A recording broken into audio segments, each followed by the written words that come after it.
Belum ada, Pak. Belum ada ya. Apa deh. Jadi sambil berjalan aja. Jadi selamat pagi. Ya, saya mohon maaf sebelumnya baru ini kita melakukan pertemuan secara Zoom meeting mengingat ketika mau Zoom saya ada keluar sehingga jaringan dari handphone agak kurang bagus kan. Nah, makanya baru ini kemungkinan nantinya hari Sabtu pagi kita ada kelas lagi. Kalau memang dari teman-temannya ada waktu, kan Sabtu kita buka lagi kelas jam seperti ini juga, 8:30. Itu dia. Nantinya minggu selanjutnya juga mudah-mudahan seminggu bisa 2 kali atau 3 kali kita untuk masuk kelasnya.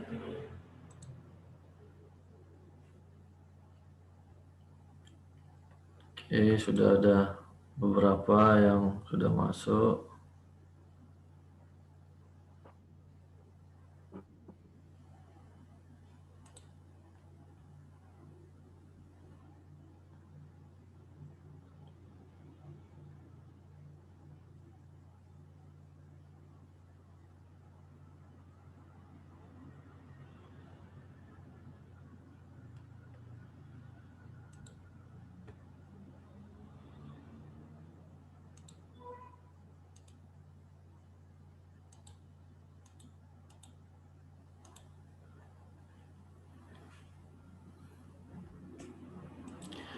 Berapa jumlah siswanya untuk hukum tata negara ini? Halo? Bentar ya, Pak. Ya.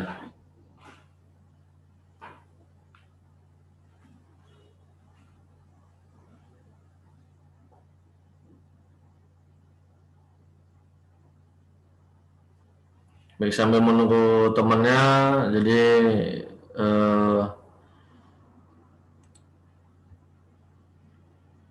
kalau yang masuk ada 4 orang, kalau dari grupnya saya coba cek dulu.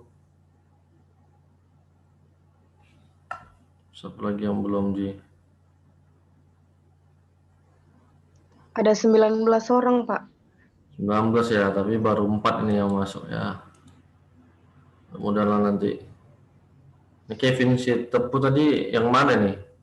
Yang bedeh ini namanya? Siapa, Pak? Kevin si Tepu. Mohon ACC. Saya nggak nampak namanya Kevin.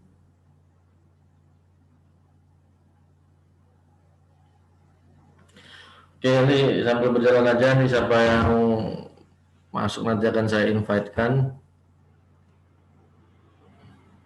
Oke, ini ada lagi.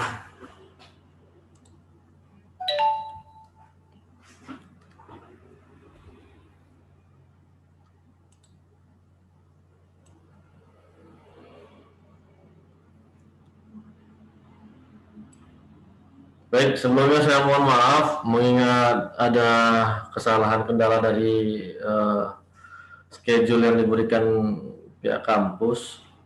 Kemudian ada beberapa 1 bulan ini, bulan 40 agak dari pertengahan Maret sampai April saya cukup padat untuk menggunakan Zoom meeting, jadi nggak bisa.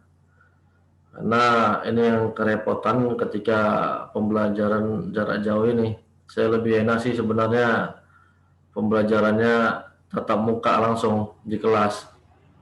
Nah, karena syarat menggunakan Zoom meeting ini cukup banyak, sehingga itu yang menjadi kendala di sayanya. Mudah-mudahan kita bisa mengejar ketertinggalan.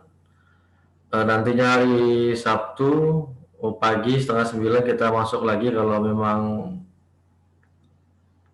rekan-rekannya tidak ada kegiatan. Jadi Sabtu pagi 8:30 kita akan buka kelas lagi. nanti akan saya buat juga untuk video recordnya sehingga ada sambil tanya jawab juga, ya kan, untuk di pertemuan yang lainnya. Baik, jadi pada semester ini semester 3 ya, semester 3 atau 4? Saudara semester berapa? 4, Pak. Semester 4 ya? 4, Pak. Oke, baik. Jadi saya dipercayakan untuk membawa mata kuliah hukum tata negara yang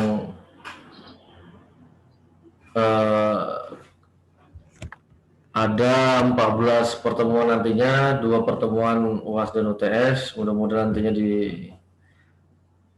sambil lebaran nanti saudara bisa mengerjakan UTS-nya kan gitu nantinya. Jadi dalam 2 minggu ini saya upayakan 2 atau 3 kali pertemuan untuk kita masuk mengejar daripada UTS-nya. Dan mudah-mudahan untuk kedepannya, karena saya lihat untuk jadwal saya sudah agak longgar, jadi kita bisa untuk tatap muka melalui Zoom meeting. Jadi sebelumnya mungkin baru pertama kali kita bertemu bersua walaupun melalui dunia maya. Di layar sudah ada nama saya dan saya juga belum kenal dengan masing-masing. Nantinya kita berjalannya waktu saling tanya jawab. Supaya nanti ada permasalahan yang bisa saya jawab akan saya jawab. Nah, sesuai dengan metode daripada universitas kan gitu. Kita masih melalui dunia maya. Mudah-mudahan lah di semester selanjutnya bisa tatap muka. Jadi ini satu kelas atau beda kelas ini semuanya yang ada 14, Bapak 19 orang? Saya beda, Pak. Beda-beda kelas ya? Oke, tidak ada masalah. Yang penting bisa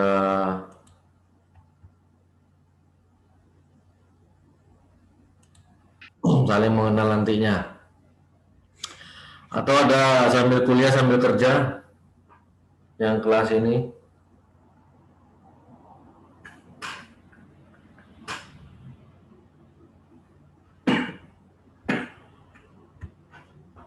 Nggak ada ya? Sambil kuliah sambil kerja? Ada, Pak. Ada juga ya. Nah, mudah-mudahan lah bisa mengikuti ya sambil bekerja, sambil mendengarkan menggunakan headset mungkin di kantor masing-masing. Yang tidak bekerja, ya mudah-mudahan kita bisa mencerna apa yang menjadi materi pada hari ini. Baik, jadi kalau di beberapa kampus hukum tata negara ini ditempatkan di semester 3 biasanya, bahkan ada yang di semester 2. Karena hukum tata negara ini merupakan induk ya kan dari hukum publik. Ya kan, di Indonesia kalau kita masih mengingat pengantar ilmu hukum ataupun pengantar hukum Indonesia, jadi ada 2 ya kan hukum yang ada di Indonesia, tatanan hukum di Indonesia. Ada hukum privat dan ada hukum publik, ya kan. Nah, hukum publiknya inilah yang akan kita bahas, yaitu induk dari hukum publik, yaitu hukum tata negara. Nah, di mana hukum inilah yang mengatur bagaimana sebuah negara itu dapat berjalan, dapat menunjukkan jati dirinya, ciri khasnya di dunia luar ataupun kepada negara-negara lain. Nah, tanpa sebuah tatanan, maka suatu negara tidak akan bisa berjalan. Ibaratkan sebuah kereta api tanpa ada rel, maka dia akan lari melajunya. Nah, ibaratkan mobil tanpa supir, maka tidak akan bisa berjalan sesuai yang ada. Nah, ibaratkan sebuah agama tanpa adanya kitab suci, maka manusia akan melakukan sesuka hatinya tanpa batasnya. Nah, maka perlulah adanya sebuah tata negara dalam menjalankan roda suatu negara. Nah, di bawah daripada hukum tata negara tersebut ada hukum administrasi negara, ya kan? Nah, yang mengkaji bagaimana organ-organ negara tadi menjalankan tupoksinya, menjalankan amanat undang-undang. Nah, jadi di bawah daripada HTN itulah HAN. Nah, jadi saya dipercaya untuk membawa hukum tata negara, walaupun kalau dilihat dari S2 saya lebih kepada hukum administrasi negara, namun ya kampus prodi memberikan untuk mata kuliah hukum tata negara. Nah,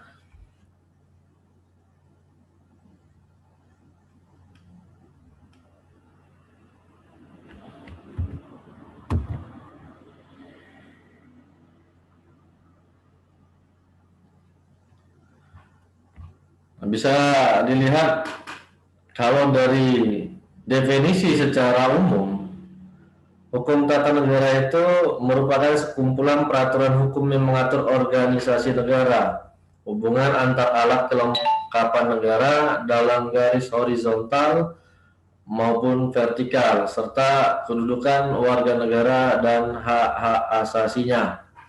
Nah, kalau kita lihat ini, maka dalam membuat suatu peraturan hukum yang mengatur segalanya, baik mengenai organisasi, hubungan antar kelembagaan negara maupun hubungan antara penguasa dengan warga negaranya, nah maka harus dibuat di dalam sebuah tatanan hukum.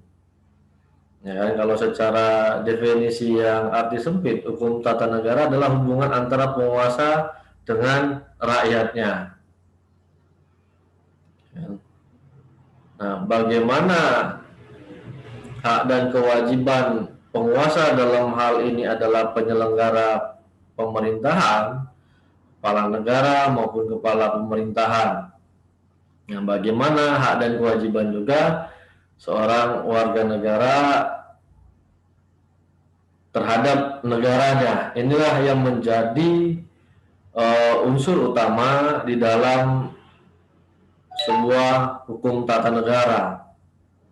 Nah, mengapa hal ini perlu dipelajari? Ya kan? Nah, agar terciptanya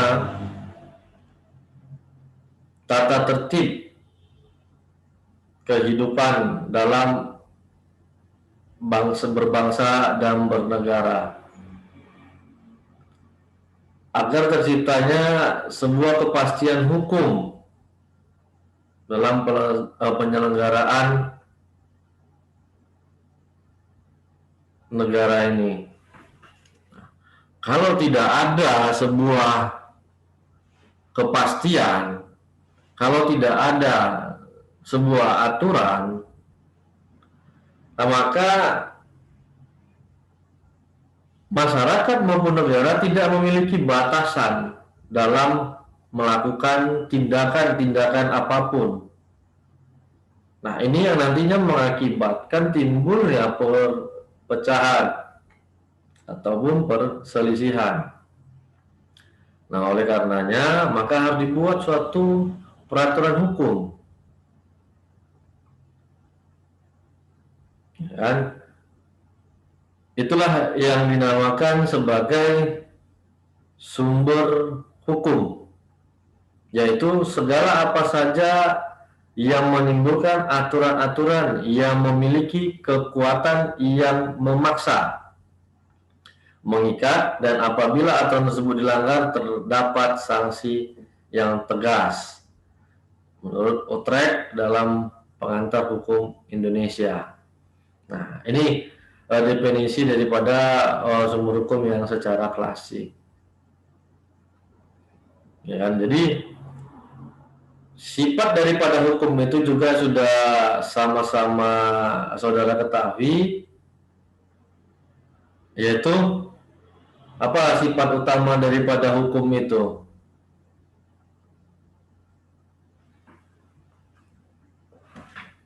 Ada yang bisa memberikan pendapatnya?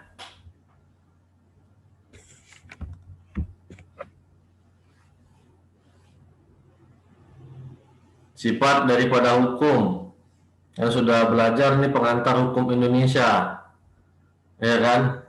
Atau belum belajar pengantar hukum Indonesia? Pasti sudah lah. Ya. Hukum bersifat memaksa, Pak. Ya. Nah, hukum bersifat memaksa dan mengatur. Ya kan? Makanya di situ adalah mengikat dan apabila aturan tersebut dilanggar. Nah, mengatur. Inilah mengatur segala tindakan-tindakan yang akan dilakukan oleh setiap individu yang ada di dalam sebuah negara. Jadi setiap individu. Nah, makanya di dalam sebuah pendapat Umberto Maturana, beliau mengatakan bahwa hukum itu adalah sistem. Jadi dia menganut dengan teori legal system. Nah, Umberto Maturana dia mengatakan bahwa hukum itu ibaratkan sebuah roda yang akan berjalan tetap pada poros ya, tetap berjalan pada lingkarannya. Nah, ibaratkan sebuah tatanan alam semesta kita ini, kita bisa lihat kan seluruh planet-planet mengelilingi matahari. Nah, dia tidak akan lari dari garis yang telah ditentukan. Nah, begitu juga di dalam sebuah negara, apapun yang dilakukan oleh setiap individu, masyarakat maupun penguasa, tidak boleh lari dari apa yang telah ditentukan gitu dia. Harus tetap berada pada porosnya masing-masing, garisnya masing-masing, limnya masing-masing. Makanya ibaratkan sebuah kereta api lah. Nah, kereta api tidak akan mau dia belok ke kanan, belok ke kiri kalau tidak ada jalurnya, kan gitu dia. Nah, dia akan sulit untuk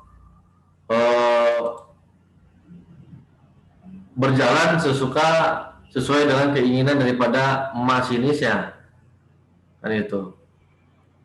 Nah, demikianlah di dalam sebuah negara, dalam menyelenggarakannya, maka penguasa ataupun pemimpin sebuah negara harus bisa menciptakan sebuah susunan organisasi yang mampu untuk memberikan ataupun melaksanakan tujuan daripada hukum itu, tujuan negara. Nah, kalau kita lihat granom kita ataupun hukum dasar kita adalah yang pertama, yang paling utama adalah Pancasila. Nah, Pancasila itulah wujud dari sebuah tujuan dari negara Indonesia. Implementasi dari cita-cita bangsa yang tertuang di dalam Pancasila. Ya kan? Apa itu? Kita bisa lihat di dalam sila kelima, yaitu keadilan sosial bagi seluruh rakyat Indonesia. Ya kan? Nah, tapi yang sulit adalah bagaimana menginterpretasi ataupun menafsirkan makna keadilan ini gitu ya. Di dalam hukum, adil itu berbagai macam pengertiannya. Setiap orang, setiap ahli, ya kan, akan memberikan pendapat yang berbeda. Bisa keadilan dimaknai bahwa tidak adanya ataupun terpenuhinya hak dan kewajiban bagi seseorang. Kemudian hak-hak menjunjung tingginya hak-hak asasi manusia. Nah, ketika hak asasi manusia dijunjung tinggi oleh negara ini, maka keadilan itu bisa terwujud. Nah, ya kan, adil dalam arti kata bisa juga seimbang. Jadi tidak ada perbedaan, sama sesuai dengan amanat daripada hukum dasar kita selanjutnya, yaitu Undang-Undang Dasar 1945. Setiap orang sama kedudukannya di dalam hukum dan pemerintahan. Nah, jadi maka dalam melaksanakannya ini harus diciptakanlah sumber-sumber hukum. Nah, kalau kita lihat dari Utrecht berbagai macam sudut pandang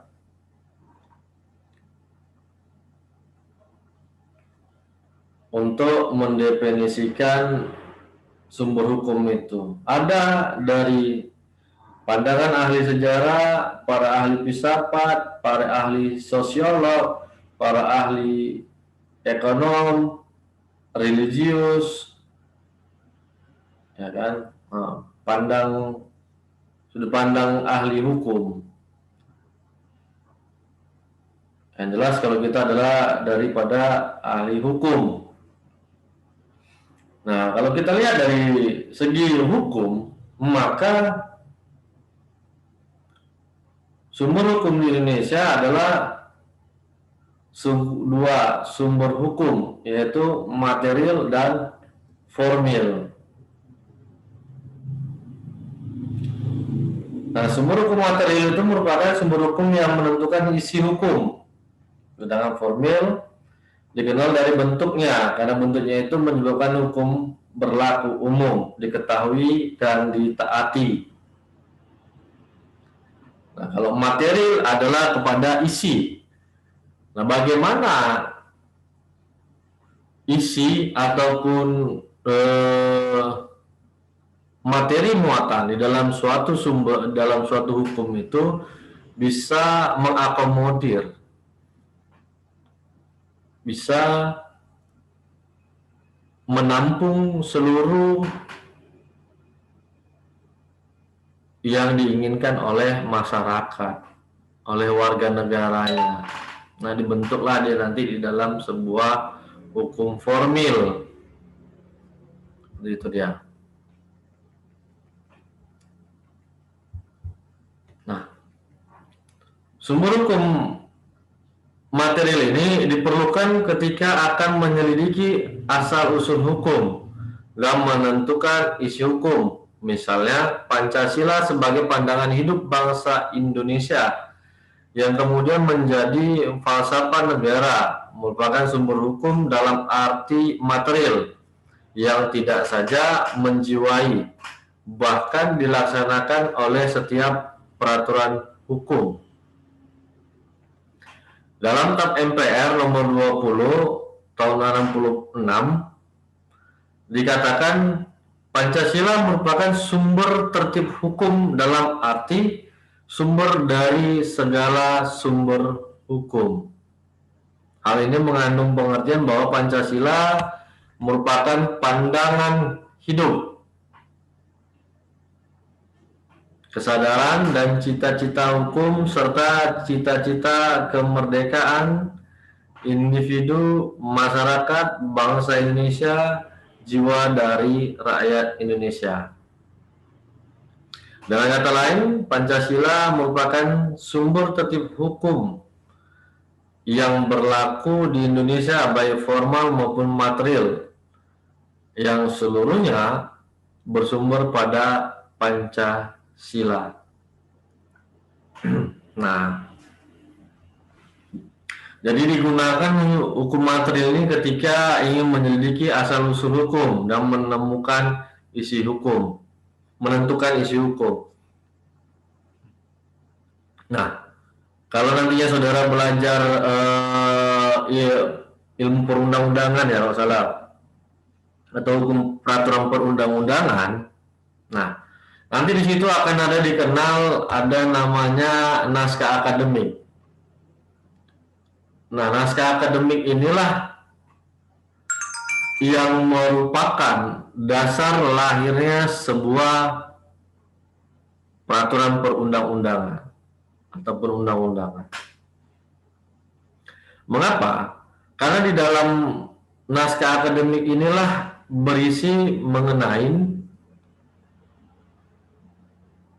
penelitian dalam melahirkan sebuah RUU.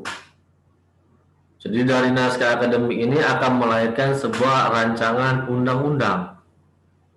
Nah, di dalam naskah akademik inilah memuat segala sejarah. Ibaratkan sebuah makalah ataupun skripsi ada latar belakangnya, ada rumusan masalahnya, ada kajian teoritisnya, ada metode yang digunakan dalam melakukan penelitiannya.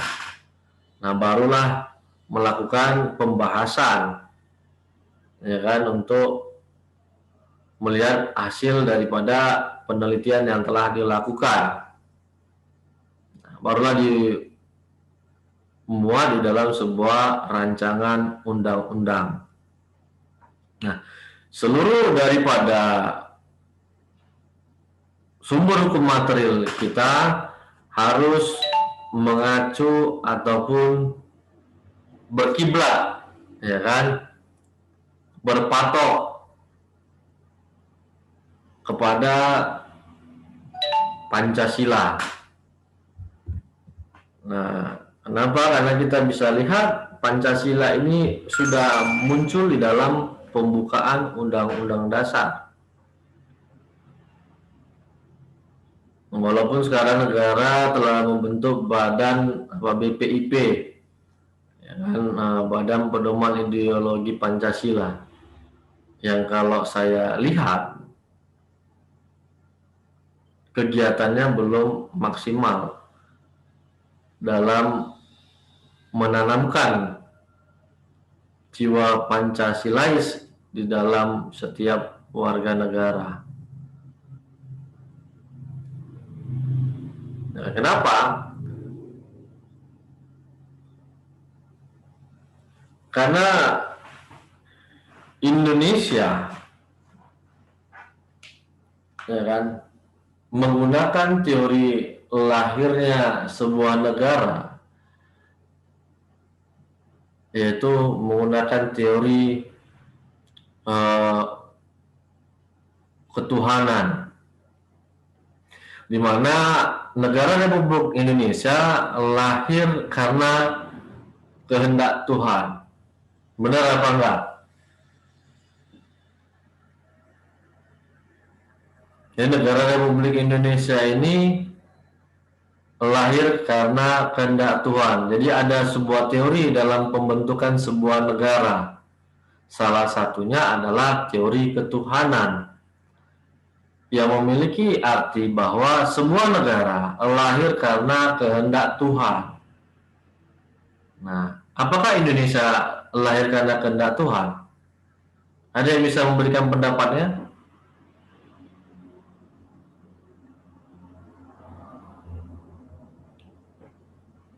Saudara Nana, Budi, Yuda, Kevin. Menurut saya, Pak, Siapa nih? Yuda, Pak. Nah, silakan.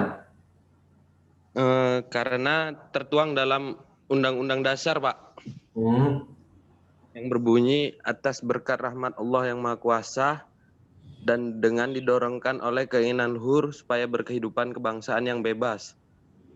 Jadi Indonesia merdeka karena kehendak Tuhan, Pak. Ya. Nah, jadi pas, ya kan? Jadi kita bisa lihat memang di dalam pembukaan Undang-Undang Dasar 1945, ya kan? Jadi Indonesia merdeka bukan hanya karena perjuangannya, tetapi karena ada izin dari Tuhan Yang Maha Esa, ya kan? Inilah kita menyadari, makanya Indonesia tetap menjunjung tinggi nilai-nilai ketuhanan. Dan kalau kita lihat dari sumber hukum di Indonesia ini, yang merupakan sumber hukum formilnya ya, dari hukum Belanda, di mana hukum Belanda itu menganut dari hukum Prancis, iya kan? Benar nggak? Atau ada yang memberikan pendapat berbeda?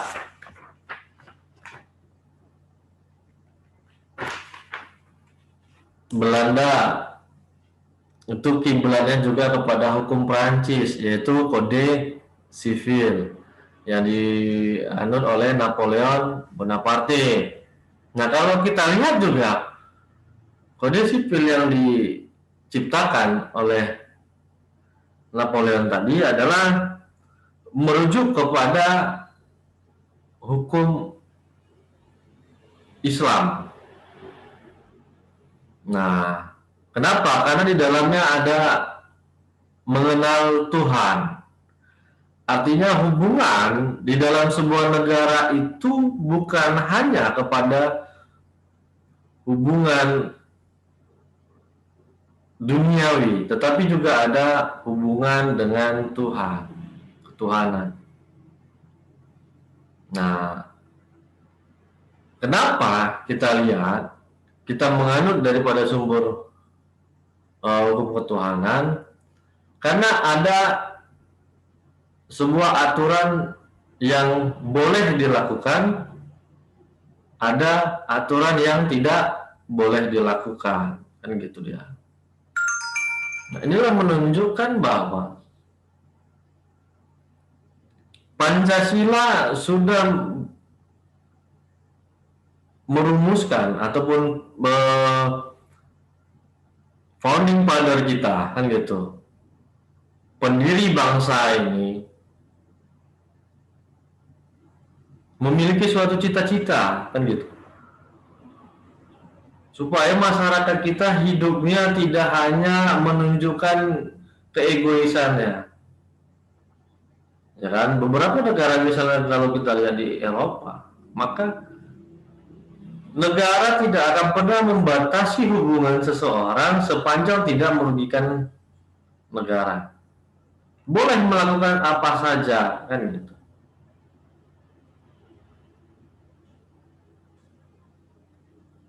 Nah, sepanjang tidak mengganggu keamanan negara, stabilitas negara. Nah, kita contohnya aja lah untuk minuman beralkohol. di negara Eropa itu bebas, legal, tidak memerlukan izin yang sangat ketat seperti di Indonesia, kan gitu. Nah, kemarin hampir Pak Jokowi kan tanaman yang bisa dijadikan yang dilegalkan, hampir kemarin ganja kan gitu, akhirnya dihapus kembali. Inilah menunjukkan bahwa ketuhanan yang Maha Esa ini memberikan penafsiran segala tindakan-tindakan hukum yang dilakukan oleh masyarakatnya, setiap individu dalam sebuah negara harus berada pada aturan-aturan hukum yang telah ditetapkan. Nah, ini memaknai bukan dari segi nilai agama, tapi dari segi nilai negara. Mengapa? Dalam Pancasila, sila pertama itu memasukkan nilai ketuhanan, ya kan? Agar kita bisa bertindak tidak semau gua gitu dah, tidak sesuka hati kita. Nah, ya kan? Kenapa kita belajar dari penjajahan yang bertindak sesuka hatinya kepada setiap orang? Nah, makanya inilah yang dirumuskan oleh The Founding Father kita. Nah, ini tidak bisa. Harus dibuatlah sumber dari segala sumber hukum, itu Pancasila. Ya, merupakan pandangan hidup. Inilah dari segi filsafat. Ada beberapa pandangan hidup yang diatur, beberapa teori. Seperti ada teori sosialisme, individualisme, sekularisme, kemudian beberapa macam lagi, saya agak lupa. Nah, inilah pandangan hidup. Nah, kalau kita lihat, kita juga menganut kepada sosialisme, ya kan? Bagaimana hubungan antara satu dengan yang lainnya, gitu ya. Nah,